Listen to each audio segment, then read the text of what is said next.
반갑습니다. 오늘 우리가 살펴볼 내용은 열왕기 상서 15장에서 20장 남유다가 멸망의 길을 갖고 있을 때 나훔, 미가 그리고 오늘 이사야가 말씀을 선포합니다. 이사야 39장 히스기야 왕 6년 때 그죠? 오늘 북이스라엘이 멸망당하고 그리고 남유다도 위기에 빠져 있는 그런 상황을 오늘 살펴보려고 합니다. 이사야의 크게 이제 배경으로 보면 남유다가 답이 없기 때문에 새 선지자가 선포가 되죠. 나훔, 미가는 이전에 우리가 말씀을 살폈고요. 오늘 이사야의 말씀을 하나의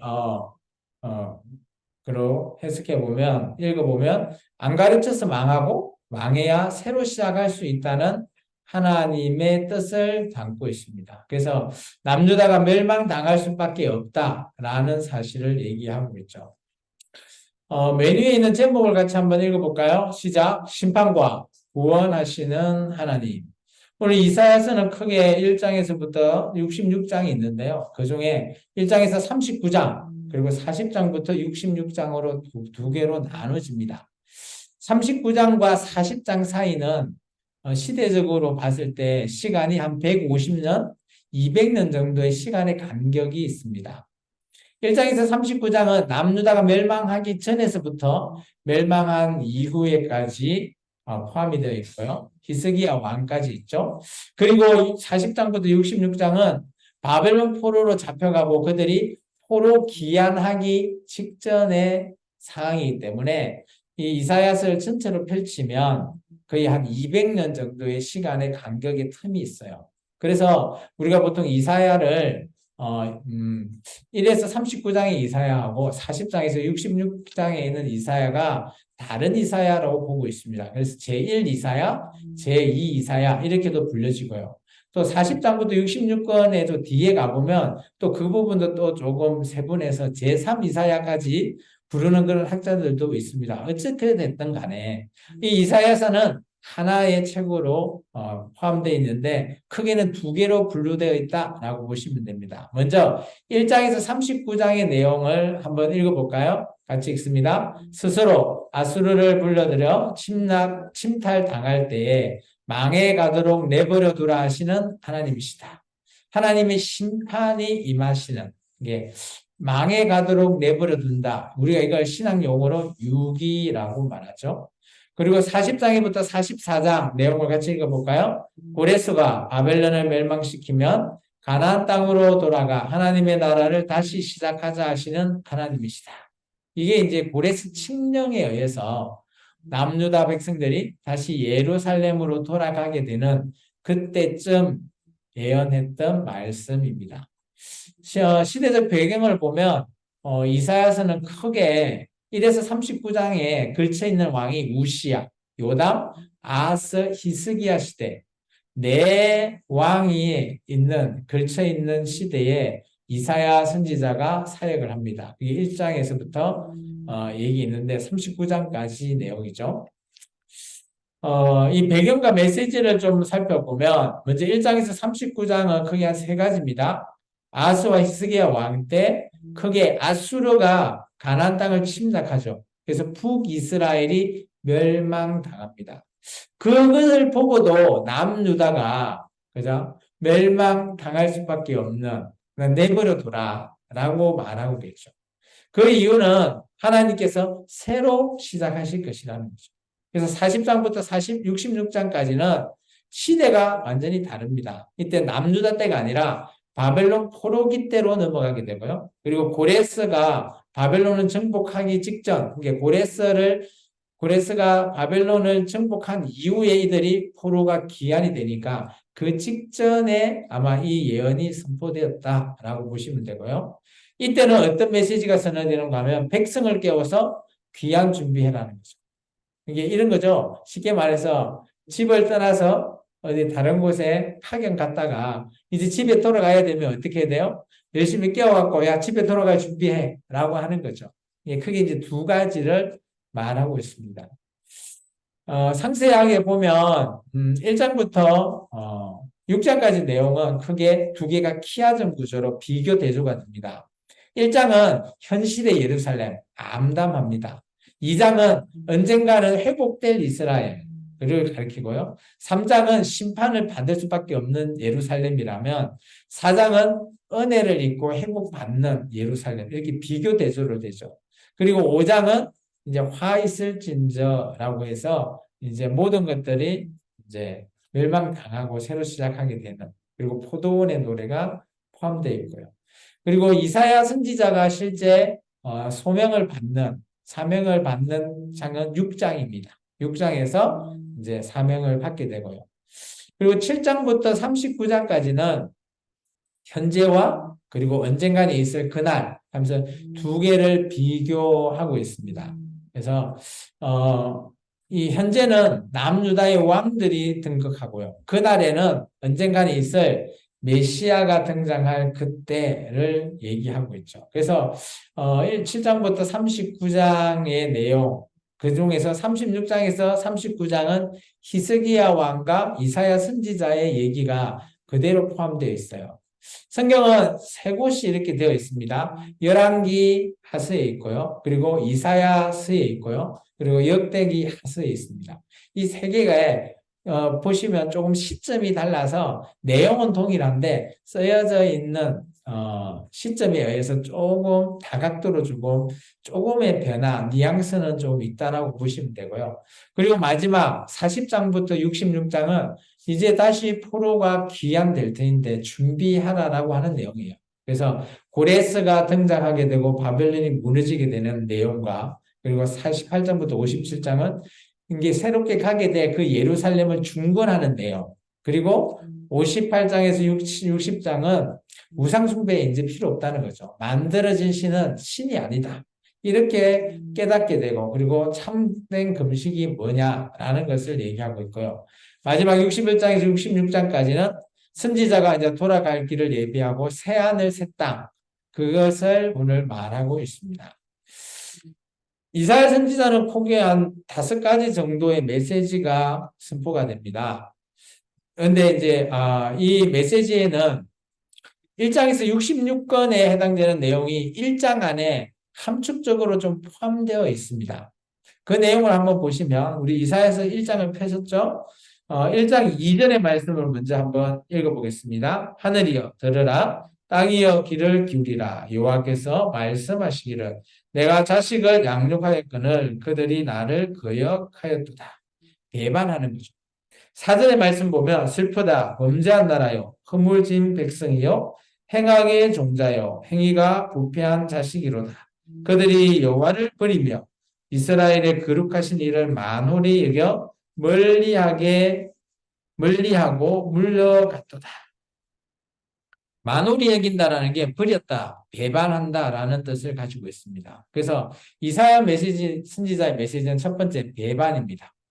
그리고 두 번째, 이제 징계를 받죠. 배신을 때리면 벌을 받잖아요. 벌에 대한 내용이 5절과 6절에 있는 내용입니다. 너희가 어찌하여 매를 더 맞으려 하고 해역을 거듭하느냐. 온 머리는 병들었고 온 마음은 피곤하였으며 발바닥에서 머리까지 성한 곳이 없이 상한 것과 터진 곳과 새로 맞은 흔적뿐이거늘 그것을 짜며 싸매며 기름으로 부드럽게 함을 받지 못하였다. 이렇게 벌을 받는 내용을 이제 암시하고 있죠. 그리고 이제 벌을 받으면 어떻게 해요? 하나님 앞에 회개하죠. 회개의 메시지가 16절입니다. 같이 읽을까요? 너희는 스스로 씻으며 스스로 깨끗하게 하여 내 목전에서 너희 악한 행실을 부리며 행악을 그치라. 그게 회개죠. 하나님 앞에 목전에서 악을 행한다라는 내용 들어보신 적 있죠? 사사기 때. 그죠? 그때 그들이 악을 버려야 되는, 회개하는 그런 부분이 있고요. 그리고 네 번째는 이런 회개하면 회복이 됩니다. 18절과 19절입니다. 같이 읽습니다. 여호와께서 말씀하시되 오라 우리가 서로 변론하자. 너희의 죄가 주홍 같을지라도 눈과 같이 희어질 것이요 진홍같이 붉을지라도 양털같이 희게 되리라. 그죠? 이처럼 우리의 죄가 사함을 받는 회복을 가리키는 거예요. 그리고 마지막에 회복이 됐을 때 구원에 이르는 27절 말씀이 있습니다. 시온은 정의로 구속함을 받고 그 돌아오는 자들은 공의로 구속함을 받으리라. 그래서 구원에 이른, 여기서 구원은 우리와 같은 저 천국 가는 게 아니라 하나님 안에서 다시 예루살렘으로 돌아오는 그것을 얘기하고 있죠. 놀라운 것은 배반하고 벌을 받고 회개하고 회복되고 구원에 이르는 이런 텀이 이사야서 1장부터 66권 안에 총체적으로 분류되어 있다는 거예요. 이게 원래 우리가 창세기를 보면 원역사가 이렇게 반복되죠. 하나님이 창조하시고 인간이 타락에 의해서 심판받죠. 노아의 홍수로. 그리고 다시 하나님께서 구원하시는 이런 반복이나 사사기에 보면 악이 반복되죠. 죄를 짓고 심판받고 그렇게 회개하면 다시 구원에 이르게 하는 이런 반복, 악순환의 반복 이런 부분들이 이런 메시지 안에 담겨 있다라는 사실 이런 것들을 우리가 좀 이사야 선지자를 통해서 책을 통해서 좀 볼 수 있고요. 이사야 선지자의 사역은 크게 한 9가지 정도 됩니다. 첫 번째는 좀 전에 봤던 1장 1절에 나온 그 시대적 상황에서 이사야가 소명을 받는 6절의 내용이 있습니다. 우리 6장 한번 가보시겠어요? 6장. 우리가 보통 6장 보면 그거 있죠. 우리 입술을 대서 사는 6절 말씀, 7절 말씀, 6장 7절. 그것을 내 입술을 대며 이르되 보라 이것이 내 입에 닿았으니 내 악이 자해졌고 내 죄가 사하여졌다. 그죠? 우리 이거 많이 인용해 쓰잖아요. 이게 죄사함, 뭐 그런 표현도 쓰고요. 근데 이제 실제 이사야가 소명을 받는 것, 소명은 9절에 있습니다. 우리가 보통 8절이라고 하는데 8절은 소명이 아니에요. 8장 뒤에 보면, 그죠? 8장에 보면 내가 또 주의 목소리를 들으니 주께서 이르되 내가 누구를 보내며 누가 우리를 위해 갈고 하시니 그때에 내가 이르되 내가 여기 있사오니 나를 보내주소서. 이게 소명받는 게 아니라 요청을 한 거고요. 근데 이제 하나님께서 소명은 9절이에요. 여호와께서 이르시되 가서 이 백성에게 이르기를 가라는 거죠. 이게 이제 소명, 사명을 받는 부분이죠. 뭘 해라 하는 거 하면 메시지는 백성을 그죠? 망하게 해야 내도라는 거죠. 10절에 보면 이 백성의 마음을 둔하게 하며 그들의 귀가 막히고 그들의 눈이 감기게 하라. 그래서 어떻게 해요? 그들이 눈으로 보고 귀로 듣고 마음으로 깨닫고 다시 돌아와 고침을 받을까 하노라. 이게 받지 못할 만들으라는 거예요. 그들이 깨달아지면 하나님의 계획이 차질이 생긴다라는 겁니다. 그리고 이제 중간중간에 보면 메시아의 시대가 온다라는 걸 얘기하고 있습니다. 왜냐? 현재 이사야 선지자가 사역하는 시대의 왕들이 너무 악하기 때문에 새로운 그날의 메시아, 왕이 온다라는 것을 얘기하고 있고 그리고 많은 열방에 대한 예언, 그리고 하나님의 심판, 아까 우리가 봤던 이스라엘의 회복, 그리고 또 특히 중요한 건 에돔의 멸망을 또 선포하고 있고요. 그리고 이제 우리가 36장부터 39장에는 히스기야 왕의 국가가 있습니다. 공과 과, 실, 잘못한 것, 잘한 것, 잘못한 것. 우리 히스기야에 대해서는 우리가 열왕기 하서할 때 우리가 좀 봤죠. 그리고 마지막 포로구의 일을 기록하게끔 남겨두는 거죠. 왜냐하면 이사야가 열심히 외쳐봤는데, 그죠? 그들이 들으려고도 하지 않는 거죠. 그래서 어쩔 수 없이 기록을 통해서 후대에게 남겨놨다라는 겁니다. 이제 이사야서의 크게 본 핵심으로는 한 5가지 정도로 볼 수 있는데요. 첫 번째, 구원하신 하나님이 표현이 되어 있습니다. 구원하신 하나님. 우리 49장에 제가 이제 대신해서 먼저 읽어드릴게요. 49장 15절과 16절의 내용입니다. 15절, 여인이 어찌 그 젖을 젖먹는 자식을 이죽겠고 자기 태아에서 나나들을 궁일히 여기지 않겠느냐. 그들은 혹시 잊을지라도 나는 너를 잊지 아니할 것이다. 잊지 않는 하나님, 구원하시는 하나님을 말하고 있고요. 그리고 우리가 메시아장 하면 53장이잖아요. 53장 6절 우리가 잘 알죠. 우리는 다 양 같아서 5절과 6절이죠. 그가 찔림은 우리의 허물 때문이요 그가 상함은 우리의 죄악 때문이라.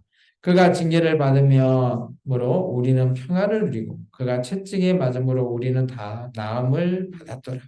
우리는 다 양 같아서 그릇 행하여 각기 제 길로 갔거늘 여호와께서 우리 모두의 죄악을 그 메시아에게 담당시키셨다. 이 그는 누굽니까? 바로 예수 그리스도를 가리키죠.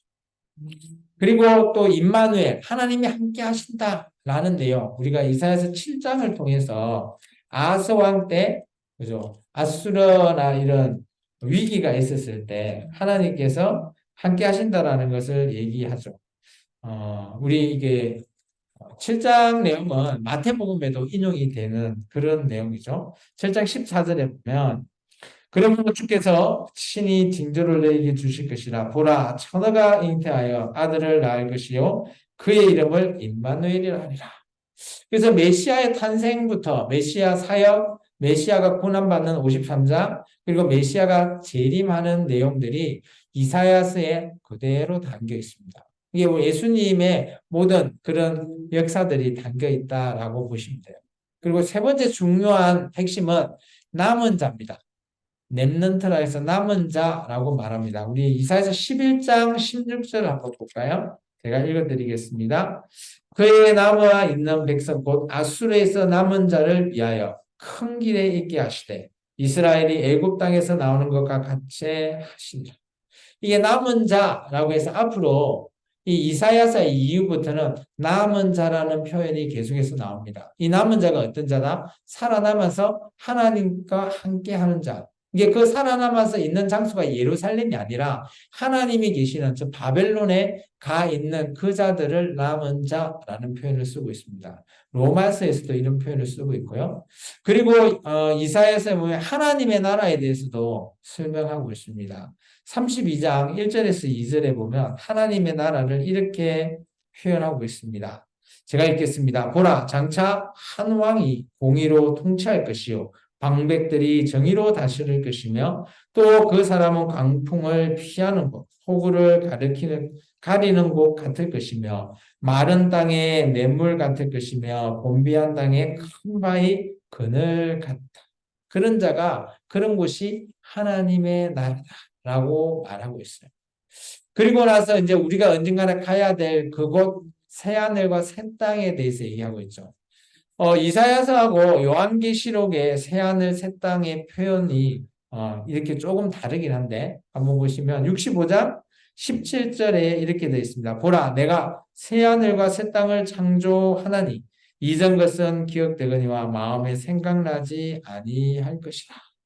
22절을 보시면 그 새하늘과 새 땅이 어떻게 되는가 하면 그들이 건축한 데에 타인이 살지 아니할 것이며 그들이 심은 것을 타인이 먹지 아니하리니 이는 내 백성의 수완이 나무의 수완과 같겠고 내가 택한 자가 그 손에서 일한 것을 길이 누릴 것이다. 이게 우리의 생명이 나무처럼 장수한다는 거예요. 그곳 새하늘과 새 땅. 근데 여기 새하늘 새 땅하고 계시록 21장에 나오는 새하늘과 새 땅은 조금 다릅니다. 여기 새하늘과 새 땅은 아마 천년 왕국 같고요. 계시록에 빗대어 보면 계시록의 21장에 있는 새하늘과 새 땅은 새 예루살렘 성 이렇게 보시면 될 것 같습니다. 이사야서가 너무 길긴 한데 제가 좀 짧게 정말 요약해서 여러분에게 이사야서의 맛만 보기 했습니다. 어쨌든 간에 이사야서는 하나님의 심판이 있고요. 또 언젠가는 하나님께서 구원하실 남은 자를 통해서 새롭게 구원할 그런 계획을 가지고 계십니다. 이 땅에 하나님의 계획은 교회를 통해서 그런 자를 남은 자를 택하시고 또 하나님의 새로운 계획을 이어나가시고 역사하시는 그런 부분을 우리가 이사야서를 통해서 좀 보면 좋겠습니다. 앞에 이제 이걸 읽고 말씀을 마치갑니다. 같이 읽겠습니다. 하나님의 백성을 위해 고난받은 종을 예비하고 우리의 죄값을 위해 우리 대신 못 박히고 죽으신 하나님의 마음을 읽는 것이다. 이사야서는 하나님의 마음을 읽는다. 그러니까 체휼이라고 하는 단어를 쓰죠. 하나님께서 그 아들 예수 그리스도를 이 땅에 보내시고 정말 그런 모든 죄값, 우리의 모든 죄값을 예수님을 통해서 모든 것들을 해결하게 하신 그런 내용들이 이사야서에 고스란히 남겨져 있습니다. 이게 구약 성경이라고 신약과 다르다? 절대 그렇지는 않는 거죠. 그래서 이사야서를 통해서 우리가 예수님의 메시아적인 모든 일대기를 살펴봤고요. 좀 더 자세하게 다음에 시간이 나면 좀 더 길게 살펴봤으면 좋겠습니다. 기도하겠습니다. 사랑해 주님 감사합니다.